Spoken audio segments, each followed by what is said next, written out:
I can assure you that those people have probably gotten some type of presentation skills training. You know what I mean? So that's why everybody at the top, look at politics, celebrities, entrepreneurs, high level executives, anything VP or director level and above, they've gotten some type of presentation skills training somewhere down the line. So have you done anything to try to fix this? No. I think reps do help. See, we evolve throughout life and our mind changes a lot.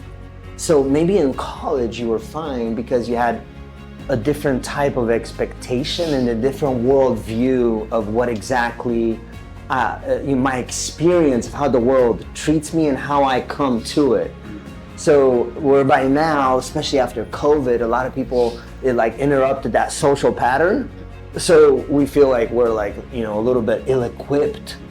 So reps is good, but you gotta have reps under the right guidance, I believe.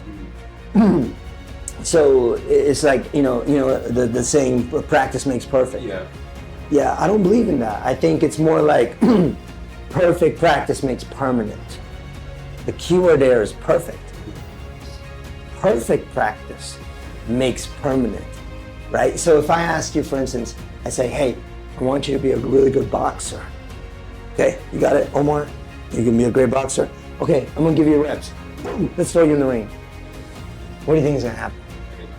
Yeah, right away. Trauma. So you're doing this little status update or rally, or you ask everybody to present, it's your turn. Boom, you get knocked out. Yeah. You get knocked out, and it's like the whole company saw it. You know what I mean? And then you feel like you're pigeonholed, and now they're thinking this about me. And so trauma.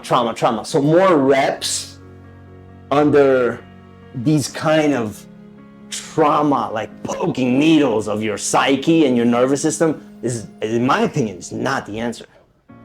But like if I say, hey, Omar, I want you to be a great boxer. Now this time, this approach, I'm gonna give you Freddie Roach. You know what Freddie Roach is? Familiar with the name. One of the greatest like boxing trainers of all time, or Cus D'Amato. Okay. Yeah. Mike Tyson's old boxing trainer, for the avid fans out there. So, okay, now he's gonna be your coach. And now he's gonna progressively, systematically expose you to being in the ring and give you the drills. Now, do you think you can learn boxing? That's what I'm saying. So reps under the right circumstances, again, perfect practice makes permanent. Then permanent means like I can rely on my skills no matter what. I mean, I blew out my vocal cords, it doesn't matter. I got 4 hours of sleep, it doesn't matter. I got a migraine, who cares? My stomach hurts, who cares? Like none of that matters. Why? Because it is permanent. Permanent skill set. It's always with me. You guys seen the movie Ray Charles? Ray? So he could barely function, right? What happened when Ray got in front of that piano? A genius, right? That's permanent. That's permanent. That's something that stays with you at all times, no matter what.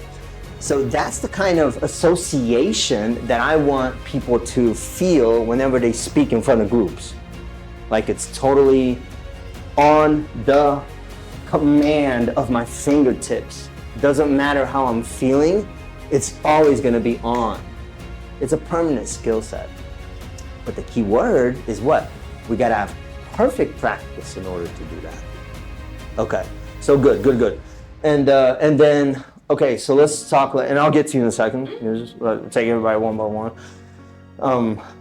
Well, it's one of the reasons why I keep a small group, because I really try to like customize it. I'm not here to do a death by PowerPoint.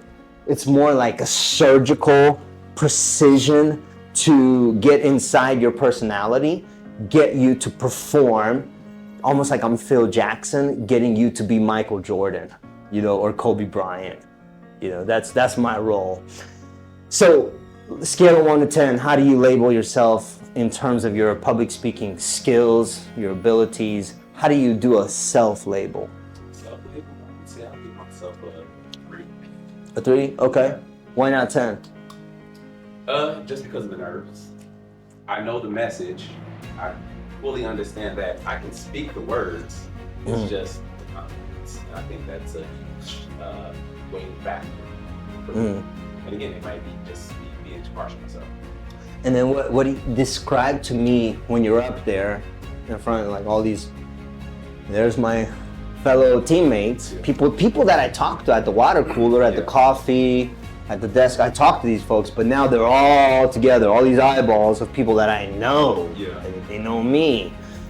What happens to you in terms of, okay, the nerves, got it, but like what happens? Do you feel like you run out of things to say? Do you feel like you're rushing your words? Yeah, Or, rushing the words, and then the brain's not catching up to.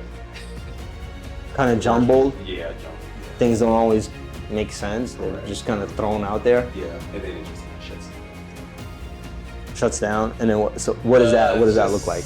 Talking, and then all of a sudden it's just like I just freeze. Freeze. Okay. And then like I'm not talking anymore. And then do you sit down at that point, or No, I what? don't. I just kind of stand up. Sometimes my manager might take over or whatever. Okay. Standing next to me, it's just like. Yeah. And do you notice anything like physically, like your gestures getting real stifled, like alligator arms, or? Yeah, I can see my muscles tense, little shakes or whatnot. The heart rate, the heart rate. Yeah. But it's crazy because I'm like, these people know me. Yeah. There's no reason for me to be nervous. They all love me, but I don't know. It just, Right. It's just a bunch of, like you said, a bunch of eyes looking at you. It kind of changes things a little. So it's just trying to get that out of my head to just say, like, Omar, they don't care. They, probably half the time they're probably not even listening to the message anyway. So. And you could tell yourself over and over and over and over that, hey, oops, sorry. We'll delete that part. So you can tell yourself, hey, they don't care, right? But actually, you don't worry, because I got editors now. So, but there's a chemical called epinephrine that kicks in. It's the fight or flight chemical, right?